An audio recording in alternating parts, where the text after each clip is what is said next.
Meron pong patama itong si Senator JV Ejercito laban dito sa ating number 1 senator na si utol nating Hudlom na ngayon ay nagbubulag-bulagan pa rin.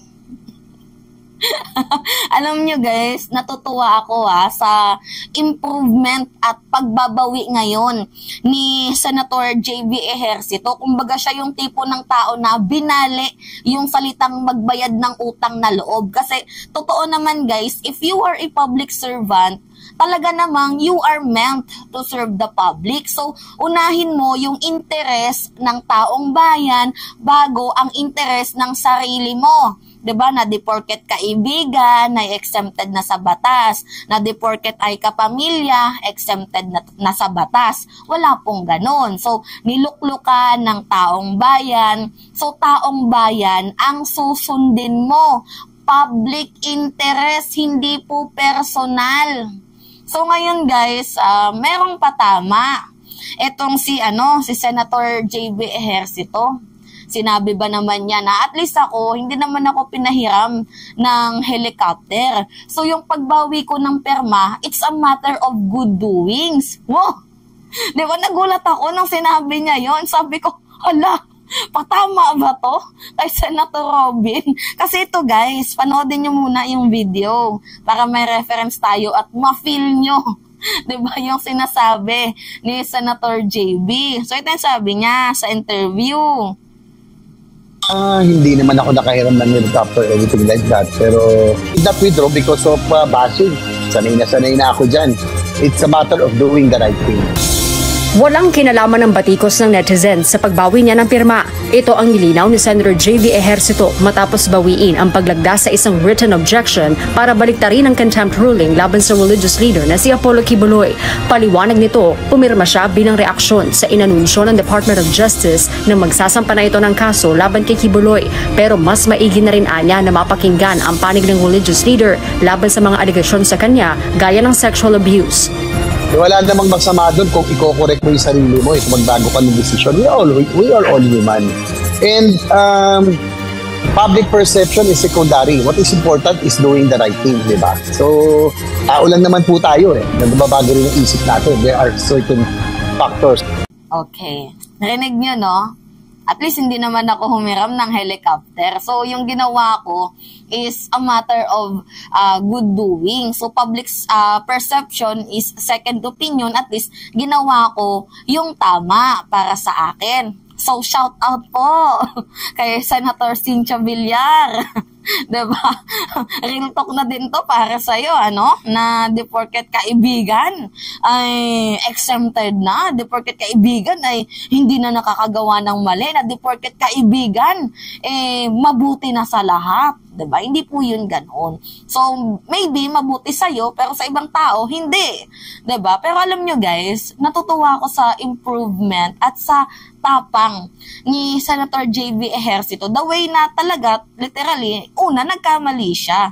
Pero, diba, maganda naman po yung kanyang explanation na kaya pala siya pumirma dahil nga mayroon na pong inihain na formal na complaints itong DOJ. Pero binawi niya kasi nga after careful review and napakinggan niya yung testimonies ng mga allegedly victims, ay napagtanto niya na kailangan umattend itong si Pacquiao para naman nang marinig natin ang kanyang side. So tama nga naman as of this moment, balance pa din naman itong si Senator JV Ejercito. So, nagiging pangit lang to tingnan kasi binawi niya yung kanyang perma. Pero kung papakinggan nyo, yung kanyang explanation, napakaganda guys. And alam nyo ang tapang ni Senator JV Ejercito, the way na, di ba syempre, pwede siyang i-bash, di ba, tawagin siyang balimbing, natakot sa backlash, sa mga bashing ng mga tao. Pwedeng pwedeng ganun yung maging reason Pero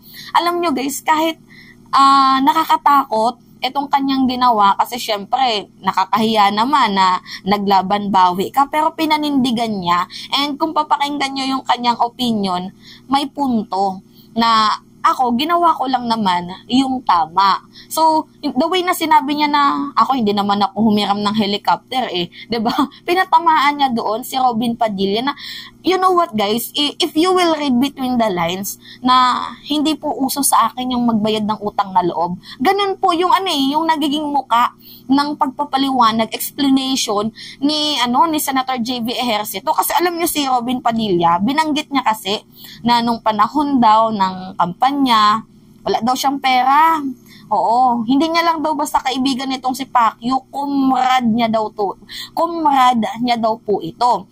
So tinulungan daw siya ni Pacquiao, nung wala daw siyang pera nung kampanya, pinahiram daw siya ng helicopter, nag-free air daw siya doon sa SMNI. So literally guys, na it's a matter of public interest yung ginagawa ni Senator Robin Hood Padilla na parang pares lang din kay Cynthia Villar na naging mabuti sa kanya ang tao kaya sinusuklian niya din ng kabutihan. Kasi guys, wala namang masama if magbigay ka or magbalik ka ng pasasalamat sa mga taong tumulong sa'yo. Pero, you know what guys, you are a public servant, you will, i-justify mo, maging balanse ka sa lahat ng bagay. Kasi at the end of the day, you are a public servant, taong bayan ang nagluklok sa'yo, so taong bayan din ang babawi sa pwesto mo. So dapat sana yung simpatsya mo, yung kilos mo, yung ginagawa mo, ay para sa public interest, para sa mamamayang Pilipino. Tingnan nyo tong boses ni Robin Padilla guys, pakinggan nyo. The way na pagkakasabi niya, eto pakinggan nyo muna yung video. Mas mabigat nga yung akin hindi lang basta kaibigan Hindi ko lang siya basta kaibigan. Kasi pag sinabi, kaibigan ko, kaya sinungaling ako. Hindi ko basta kaibigan yan, comrade ko yan, comrade. Naniniwala kami sa isang prinsipyo. Mas mabigat yun, hindi naman kami magka-religion ni pastor. Hindi naman kami magkababayan. Hindi naman ako tiga Davao. Naniniwala ako sa prinsipyo niya. Mga panahon na walang tumutulong sa akin dahil ako naman ay walang pera sa kampanya, wala akong pambayad ng helicopter. Hindi, meron akong pera pero para sa mga anak ko. Hindi ko gastusin yan sa politika. Hindi ako naniniwala dun.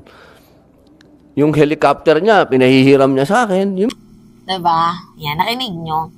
So, itong si Robin Padilla, same lang din ng paliwanag ni Amy Marcos na nagbabayad sila ng utang na loob kay Pacquiao. So, hindi sila para sa sa taong bayan yung kanilang ginagawa. Ang ginagawa nila, political interest, which is yun yung binasag ni Senator JV Ejercito at yun yung binigyan niya ng diin na hindi naman ako nanghiram ng kanyang helicopter. Ang ginawa ko, kaya binawi ko yung perma dahil, 'di ba, after careful review, kagaya nga ng pagpapaliwanag niya, ginawa ko lamang po yung tama. So, napahanga ako guys sa ginawa ni Senator JV Ejercito and paglilinaw niya din sa kabilang banda na hindi niya ito ginawa dahil sa backlash or bashing na maaari niyang ma-receive after na bumaliktad or bawiin ang perma. So, ginawa niya ito para sa tama. Hindi dahil sa natatakot siya sa backlash or natatakot siya sa bashing kasi sabi niya pa nga, sanay na daw siya doon. So, ang ginawa niya, yung tama. So, doon po siya sa tama. Which is, nakakahanga, nakakabigay ng saludo. Etong si Senator JV Ejercito. Sana migsubiri, pakinggan mo at diba? Makinig ka. Ganon sana, hindi yung porket, nakinabang kayo sa may pakinabang, wala na kayong pakialam sa taong bayan. Hindi po yun ganon. Porket umutang kayo, tapos nagpautang to, ay kailangan nyo ng bayaran ang ginawa niya ng mas doble-doble pa. Guys, ganito yung tinutukoy ko. Walang masama if magbayad ka ng utang na loob. Pero if you are a public servant, taong bayan ang nagluklok sa'yo, so taong bayan ang paglingkuran mo. Pwede kang makagawa ng mabuti gumawa ng mabuti sa'yo, 'di ba? In your darkest moment and your darkest time, pwede mo silang bayaran sa ibang pamamaraan. Hindi yung gagamitin yung politika, hindi yung gagamitin yung lakas niya, yung kanyang fame, 'di ba? Para ibaluktot ang batas. So buti na lamang nandito si Senator Risa Ontiveros na binasag niya, binulabog niya ang mga natutulog na dismiss na kaso ni Pacquiao na ngayon ay nakitaan ng probable cause.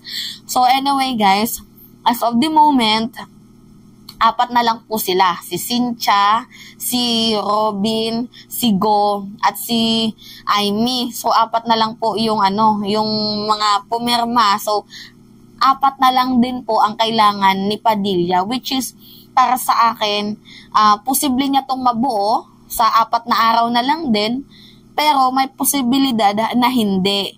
So abangan na lang natin guys kung ano yung magiging desisyon ni Nancy Binay, ni Pia Cayetano, kasi itong si Grace po at si Senator Raffy Tulfo, nandito na po sila sa sa pagpanig na mai-contempt itong si Pacquiao, lalo pat araw ng kababaihan ngayon guys, no? 'Di ba?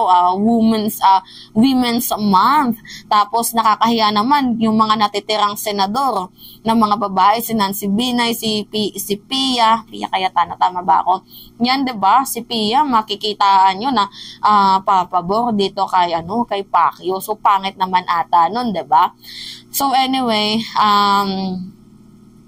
at the end of the day guys, ang napahanga ako sa Senator JV, si Grace po at si Raffy Tulfo. So plus point at nakapagpaganda ng image nila itong kanilang ginawa ngayon. Although medyo confusing kay Senator JV Ejercito, pero at the end of the day, yung ginawa ni Senator JV Ejercito, panalo pa din, 'di ba? Para pa din sa mamamayang Pilipino. Walang magkamali guys, as long as meron pang panahon para itama ang pagkakamali.